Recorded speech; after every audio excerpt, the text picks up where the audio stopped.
Reciba un cordial saludo, amigos, hermanos y ministros. Una vez más seguimos compartiendo la palabra que edifica nuestras vidas, la palabra de nuestro Dios Padre Celestial. Trataremos el tema sobre el convencimiento del Espíritu Santo. El Espíritu Santo es el don de Dios para la iglesia y no para el mundo. Mientras que Jesús es el regalo de Dios para el mundo y no para la iglesia. Me explico. Según lo que nos dice San Juan, el capítulo 3, San Juan capítulo 3, el versículo 16, cuando dice, porque de tal manera amó Dios al mundo, que ha dado a su Hijo unigénito, para que todo aquel que en él cree no se pierda, mas tenga vida eterna. Eso ahí nos está dando y nos está presentando tan claramente cómo Dios fue enviado al mundo para la salvación de cada individuo, del ser humano. Pero también ahí en San Juan, el capítulo 14, el versículo 16 y 17, cuando Jesús dice, y yo le pediré al Padre.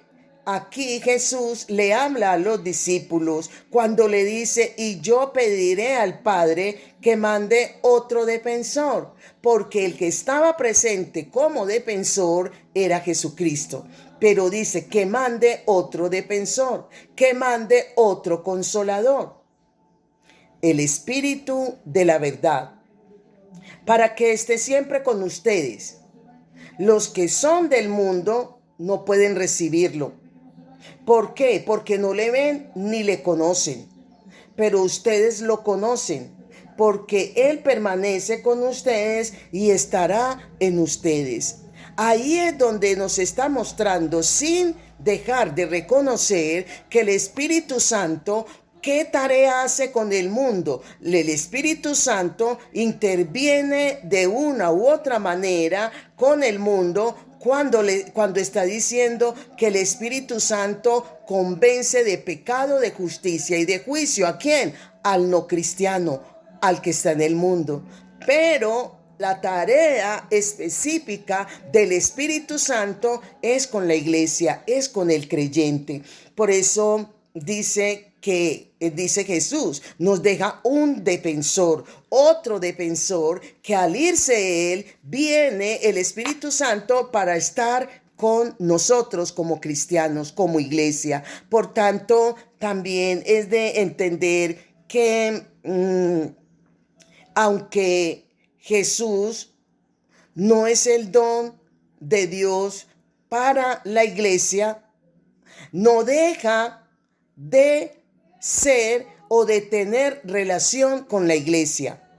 Igual que aunque el Espíritu Santo no es el don de Dios para el mundo, no deja de intervenir a favor y en beneficio de aquellos que están en el mundo. Él es el que convence, Él es el que pregona a Jesucristo a través de su palabra, a través y a la luz de una verdad que es la palabra de nuestro Dios. Aquí es bueno hacer esta aclaración, que ambos están haciendo una tarea específica y determinante a favor y a bien de la humanidad. Es de entender también que lo primero que el Espíritu Santo viene a tener esa relación con el mundo es convenciéndoles, como acabé de decirles, convenciéndoles de que hay un Salvador, convenciéndoles del estado de pecado en la que están, convenciéndoles de que esa condición de pecado va siempre a perturbar el camino que los puede llevar a una salvación segura, que es Jesucristo, el Salvador. Vamos, en este caso quiero analizar con ustedes que el convencimiento que el Espíritu Santo tiene o hace con el mundo es en una forma muy clara y muy específica. Pero también la única forma que el Espíritu Santo puede convencer al hombre del pecado, del estado de pecado, es a través de las buenas nuevas de salvación. Estas buenas nuevas de salvación es cuando la persona no va a ser más manipulada por el diablo a través del pecado. Le va a convencer sin manipular, sin intimidar, sin controlar, sino de una manera abierta, de una manera libre, donde es el hombre quien va a tomar el dominio propio para determinar y tomar decisiones. La decisión que está, uno de los componentes de la voluntad del hombre, no es tocada ni controlada, ni siquiera impulsada por nadie a que tome una decisión de ese convencimiento. También aquí podemos tener en cuenta de que es a través del Espíritu Santo que el hombre puede reflexionar. Es a través del Espíritu Santo que el hombre puede libremente, con la misericordia de Dios en el Espíritu Santo, donde Él es convencido de quién fue el que murió en una cruz, en que entregó todo, en que pagó con precio de sangre la salvación del ser humano. Y el Espíritu Santo le presenta que la única forma, el único medio para esa salvación segura es Jesucristo, el que murió en la cruz, donde aún se ve sobre ese cambio que se dio en la cruz. En la cruz en la cruz del Calvario se conoce el cambio que hay en cuanto a que hubo una imputación. Todo el pecado que había en la humanidad fue colocada sobre Jesús, y toda la condenación que había en nosotros, el pecado fue colocado sobre Jesús. La condenación nuestra fue colocada e imputada sobre Jesús, y lo que había en Jesús, que era vida eterna, fue colocada sobre el ser humano, fue colocada sobre la humanidad, que es lo que se llama remisión. La remisión, que significa, la palabra remisión significa redimir, significa quitar de para poner en.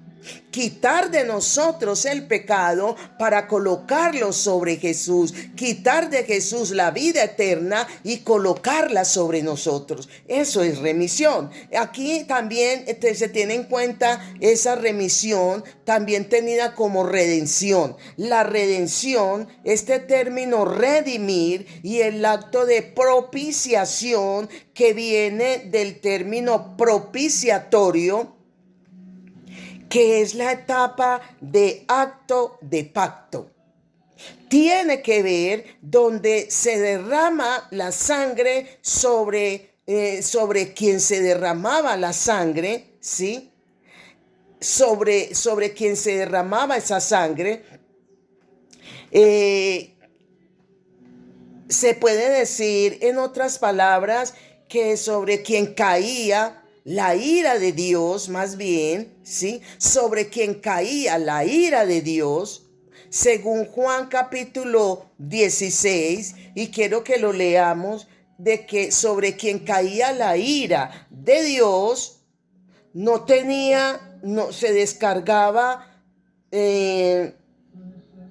lo imperdonable, o se descargaba el pecado sobre esa persona, o sobre ese ser, quien se derramaba la ira de Dios. Dios no tiene ira para descargar sobre el mundo, no. Por eso es que la Biblia dice que nosotros fuimos llamados al ministerio de la reconciliación. La ira toda, el abandono cayó sobre el justo, que es Jesús. Pero también la Biblia, y quiero que vayamos a leer lo que nos dice San Juan, el capítulo 16, vamos a leer el versículo 17, 18 y lo vamos a leer hasta el versículo 11 que dice, pero les digo la verdad, dice Jesús, es mejor para ustedes que yo me vaya, porque si no me voy, el defensor no vendría a ustedes, pero si me voy, yo se lo enviaré. Cuando Él venga, mostrará claramente a la gente del mundo quién es pecador, quién es inocente y quién recibe el juicio de Dios. ¿Quién es pecador? El que no cree en mí, dice Jesús. ¿Quién es inocente?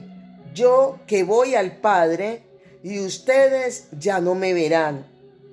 ¿Quién recibe el juicio de Dios? Es el que gobierna en este mundo, que ya ha sido condenado. ¿Quién? Satanás. No podemos olvidar que Satanás ya fue juzgado. No podemos olvidar quién es Satanás, quién es nuestro adversario, el diablo, que ya Cristo con su triunfo de resurrección lo juzgó, lo condenó, ya fue derrotado en esa guerra que fue decisiva y determinante. Jesús se enfrentó y guerreó por nosotros. Ya no hay otra guerra. Jesús fue el que triunfó sobre la muerte y sobre el pecado con la resurrección. Qué interesante entender quién es nuestro adversario y que le quitó el arma y nos la entregó a nosotros, que es la autoridad. Esa autoridad va a permitir que vayamos de victoria en victoria, de triunfo en triunfo, siempre y cuando permanezcamos sujetos en obediencia a lo establecido en la palabra como principio de verdad, para que caminemos por esa senda de rectitud y de justicia. Jesús dijo, yo me voy, pero viene otro, el defensor.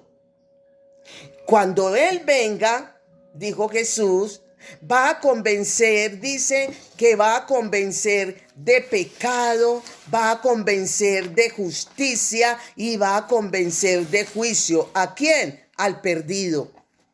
¿Para qué ese convencimiento? Para que se ubique y sea canalizado en la senda de justicia en Cristo Jesús. El Espíritu Santo no puede convencer al hombre de pecado cuando se predica un mensaje de condenación. El Espíritu Santo no viene a convencer de pecado al que peca. No, viene a convencer de pecado al pecador. Porque tú y yo no podemos desconocer que aunque vivamos sujetos a la palabra, que aunque nos esmeremos por agradar a Dios, no podemos dejar de desconocer que aún así, por nuestra naturaleza pecaminosa, cometemos faltas, cometemos pecado, pero no nos quedamos ahí. Reconocemos, porque para eso tenemos al Espíritu Santo, para ayudarnos a reconocer y para ayudarnos a salir del error, caminar en rectitud con un corazón totalmente arrepentido. ¿Seguimos fallando? Sí, pero tenemos un abogado. Y ese abogado es Jesucristo, que está a la diestra de Dios Padre y vela por nosotros, intercede por nosotros, pero también nos ayuda y nos lava con su preciosa sangre, y de esa manera Dios nos perdona. Nos reconciliamos con Dios a través de la misericordia que Jesús tiene para con nosotros, porque la sangre de Jesucristo, su Hijo, nos limpia, dice la palabra, de todo pecado. Aquí el pecador es el que no ha nacido de nuevo. El pecador es aquel que no tiene la justicia ni la vida de Cristo. No tiene la justicia ni la vida de Dios. Para mayor comprensión de la operación del convencimiento de pecado, ¿por quién? Por el Espíritu Santo, debemos hacer un análisis de ciertos términos. Análisis de términos tales como convencer, pecado, justicia y juicio. Cuando estamos hablando de convencer, este término del griego es elenco, que indica redarguir. Esto significa presentar a prueba o presentarse a prueba a fin de que el individuo quede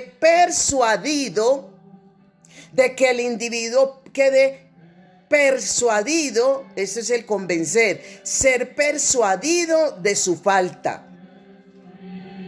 Originalmente el término convencer era un acto que se daba en los interrogatorios o se daba el interrogatorio a un testigo y que ese testigo era interrogatorio a un testigo sobre un juicio que se daba de forma hostigosa.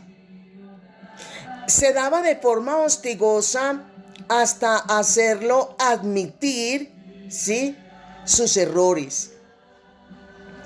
Y se muestre y que de esta manera él pueda mostrarse convencido de su criminalidad. Y se confesaba y se confiese o se declare culpable. Esa es en relación al término convencer. El convencer del Espíritu Santo aquí es hacerlo o hacerle en forma hostigosa, hacerle ver en forma hostigosa el estado de condenación en la que se encuentra o en la que se encontraba. En este caso, tiempo presente. El convencimiento del Espíritu Santo era hostigosamente, vuelvo a repetir, en otras palabras, hacerle convencer de su estado de condenación en la que se encontraba. Y que ese estado de condenación en la que se encontraba esta persona, llamado el pecador, ¿sí?, hasta hacerle sentir culpable para que en esta persona hubiera una confesión interna, y esa confesión interna era con el fin de presentarle a un Salvador, para un Salvador que era el único que podía librarlo ¿de qué? De la condenación. Eso es en cuanto al convencimiento que hacía el Espíritu Santo. En la convicción es aquella operación, entonces vemos convencer, vemos el convencimiento del Espíritu Santo, pero también aquí podemos resaltar el término convicción, y que esta convicción es aquella operación del Espíritu Santo que produce en el hombre un sentido de culpabilidad. Y que ese sentido de culpabilidad y de condenación por causa de su estado de pecado, para que vieran la condición en la que se encontraba. Eso es convicción. El verbo convencer de pecado indica la acción divina del Espíritu Santo. ¿En quién? En el pecador. El sustantivo convicción está señalando el resultado de la acción. Lo registrado ahí en San Juan, donde acabamos de leer, ahí en San Juan, el capítulo 16, el versículo 18, cuando dice, cuando Él venga, ¿quién? El Espíritu Santo mostrará claramente a la gente del mundo quién es pecador, quién es inocente y quién recibe el juicio de Dios. Aquí, ¿qué es lo que está indicando? Aquí está indicando claramente que la convicción de la obra del Espíritu Santo, ¿sí? Esta obra va mucho más allá de un mero convencimiento intelectual. Es el acto de hacerle entender al pecador el estado de condenación en la que se encuentra y que el castigo por dicho estado sería muy justo, pero alguien vino a sustituirlo para darle salvedad al castigo. Y ese que vino a sustituirnos se llama Jesucristo, el unigénito Hijo de Dios. Amén. Bendiciones, bendiciones.